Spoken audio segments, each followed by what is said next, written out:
Okay, welcome to Flip Learning, Health and Fitness. You need to make sure you're fully equipped to do this, so pen, paper, your book, wherever you've been told to do it, and that you're making your notes, however that is, whether that's a spider diagram, whether it's just simply taking notes from the PowerPoint. You can reverse, you can go back, you can listen to this again, you can do it as many times as you want until you feel comfortable to come to the lesson and answer questions. Remember, this is your homework. This has to be done. If you don't do it, then you get the punishments because of it.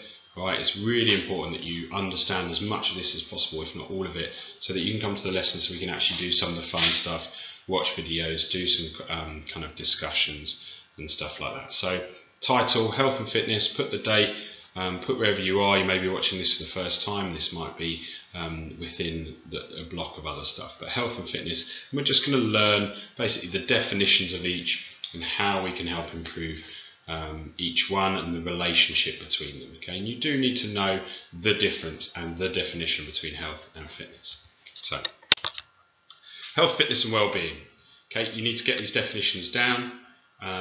And within that, I'd also kind of underline the key terms, and I'll take you through them as we go through. So health, being healthy, very different to being fit. Okay, health is a state of complete physical, mental, and social well-being. Okay, so am I physically healthy?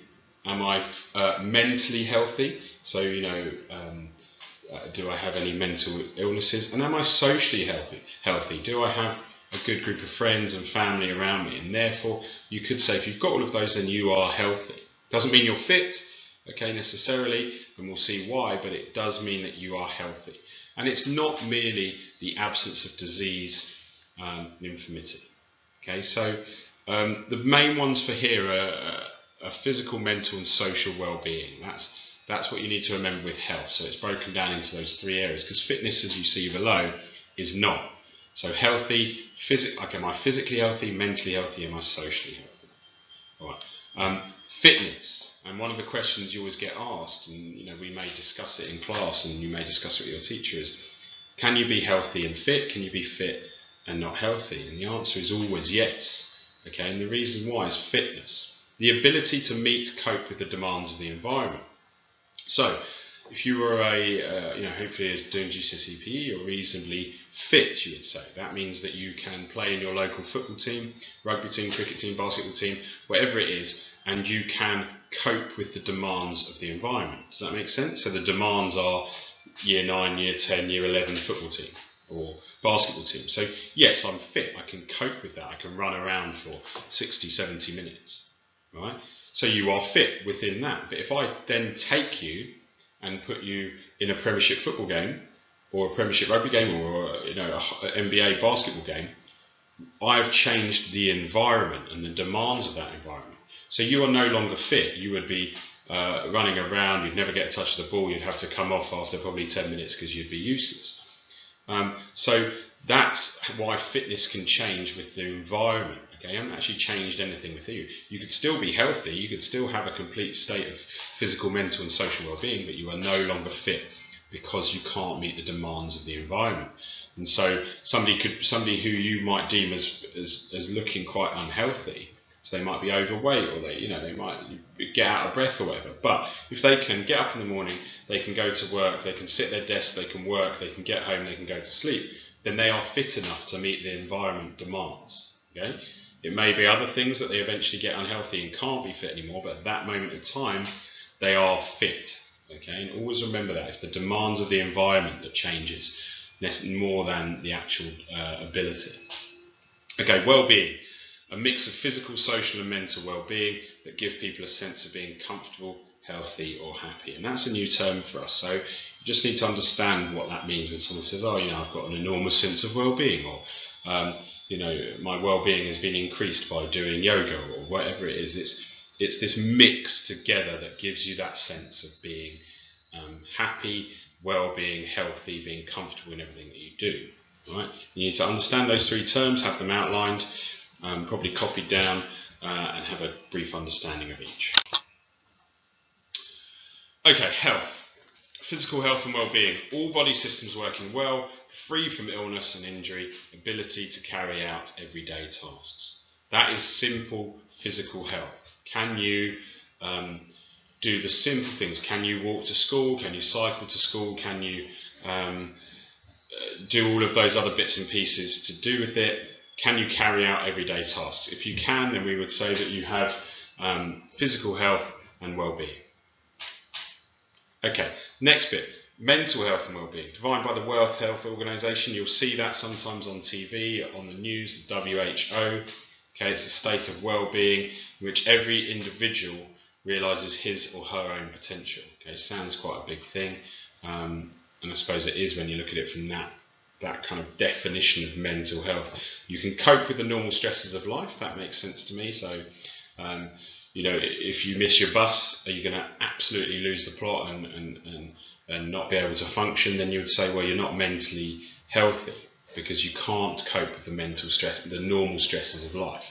Can you work productively and fruitfully? So can you actually sit down? Are you able right now to be sat here in a room in your own, wherever you are, and actually able to deal with having to sit down for a set amount of time and do some work and learn something? So that would be a sign of mental health. If you can't do that, if you're really struggling and you're getting it all wrong and you can't work productively, then that may well be a mental issue as well.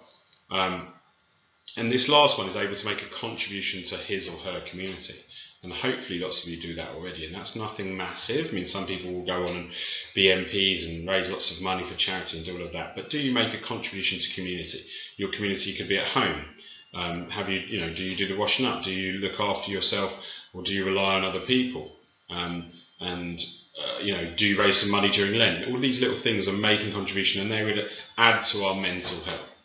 Okay, and the last one, social health and well-being. Basic human needs are being met: food, shelter, clothing. Okay, the individual has friendship and support, some value in society, is socially active, has little stress in social circumstances. So again, hopefully you are socially healthy, but there'll be people that you know within the school, within the year, yourself even, that you might think, oh, I'm not, you know, I struggle a little bit with friendship groups at the moment.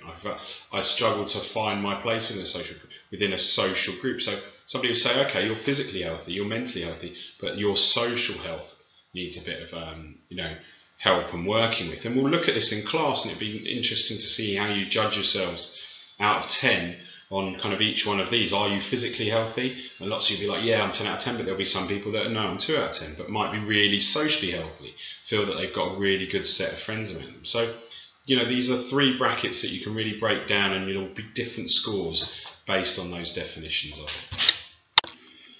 Okay, so moving on to improvements. What the question here could be, what we've had in previous years, is three improvements that exercise or activity could have, 3 positive effects to blah blah blah. Give one example of a positive health aspect, or one example of a mental aspect. So you just need to make a list of these and understand them, and then we'll go about in lessons figuring out how to remember them all. But taking part in activity, exercise positively affects physical health and well-being as it can. So this is just about physical health here. Improve your heart function, so make your heart work better, beat slower. So slowing resting heart rate is generally meant to be a sign of better health and heart function, because it's your heart having to work less to achieve the same things. Okay, that's why doctors will take your heart rate when you go along. Improve the efficiency of your body systems, so your cardiovascular system, make you better at getting the good parts of blood out, and making sure that it gets the things that it doesn't want carried out and out of your cardiovascular system. Okay, it will reduce the risk of illnesses. Diabetes is particularly one that you guys will have heard about a lot. That people through being overweight and things like that give themselves a much higher risk of diabetes and other physical illnesses. Enable you to carry out everyday tasks without getting tired. So that's just a physical well-being. You know, can you put out the washing? Can you do the dishwasher? Can you do these things without having to sit down for half an hour and getting physically tired? And provide a feeling that you can comfortably carry out activities and enjoy them. So you can do more than just the tasks around the house that you need to do. You can actually carry them out comfortably and look outside of that towards other things in your health. So all of these are physical improvements that happen through exercise to your health and well-being. Okay, so these are improvements to our mental health that exercise and activity affects. Okay, so positives. Again, you just need to probably one or two of these, but list them all and we'll figure out which ones we can remember. The Duke is up, so he doesn't have many mental health issues. He's pretty stress-free. He doesn't do much exercise though. But exercise, reduce stress tension. So you'll hear lots of people that go and exercise. It relieved my stress. So I need to go for a run to get over things. I think about something. People go to yoga, the gym. You hear this for the higher wordies amongst you, a cathartic kind of response to it. So you get rid of some tension and stress, and that will all help your mental health. So going out for a run, a jog, doing some exercise helps your mental health. Okay, we've got hormones, and we look a lot at this at kind of A-level psychology, or I do, but serotonin is one that comes up. Serotonin is really linked to, I do exercise, my body releases this hormone called serotonin, and that's that really good feeling that people have after exercise. It's why people get semi-addicted to exercise, because they want this serotonin response of their body.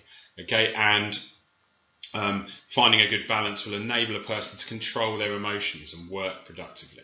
So doing a bit of exercise will mean that you're more likely to control your emotions. You're more likely to be able to come back from that exercise and do a bit of work to get on top of things. So exercise is definitely seen as improving this whole mental aspect, as well as the physical ones, but this mental aspect of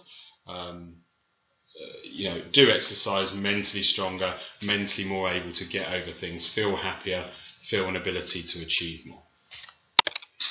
Okay, so final one, social aspects. I'd like to apologise on behalf of my cat after watching that slide back. You probably did notice that he was cleaning himself, so apologise, Duke. Very sorry. Very sorry. No? Okay. So physical activity. What does physical activity and exercise positively affect from my social point of view? So again, we'll list these, we'll figure out which ones we like in class, but you need to get all these down. They provide opportunities to socialise, make friends, so social health. So anyone involved in a team, even if you just go running, there'll be a running club, there'll be yoga, you'll meet people at yoga, you'll go, basically any form of exercise will give you an opportunity to socialise and make friends. Okay, it'd be very hard to find some activity or exercise that you do that doesn't give you opportunities. So it gets you out of the house, it maybe only gets you around the house or something, but it will give you opportunities too. The next one's a bit deeper, but definitely exists. The idea of cooperation and team working, and when you're in year 7, 8, and 9, 10, all the way through, really, as PE teachers, we try and give you chances to cooperate, let you be captains, let you choose teams, players, give you problems to overcome. Activity days, we get you to do those kind of active. Problems. Okay, and all of these are about social health. Might give you things. Those all of you will have been to Gilwell Park. Okay, where there's loads of chances for team working and exercise and outdoor, and that idea that you will have made new friends and increased your social health because of being active and taking part in physical activity. Okay, so never forget this social aspect. Ensure that you have essential human needs: food, shelter, clothing, social well-being. So that's just getting you out and about, basically, so you can get food, shelter, clothing. So just make a note of that one. And that is the end of the PowerPoint. So you hopefully, to review the things that you'll need to look over and make sure you understand. Do you know the difference between fitness and health?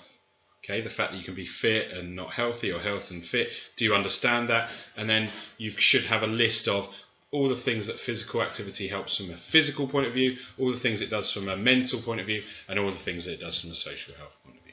So have them down, make sure your notes are nice and neat, read over them, bring them to class.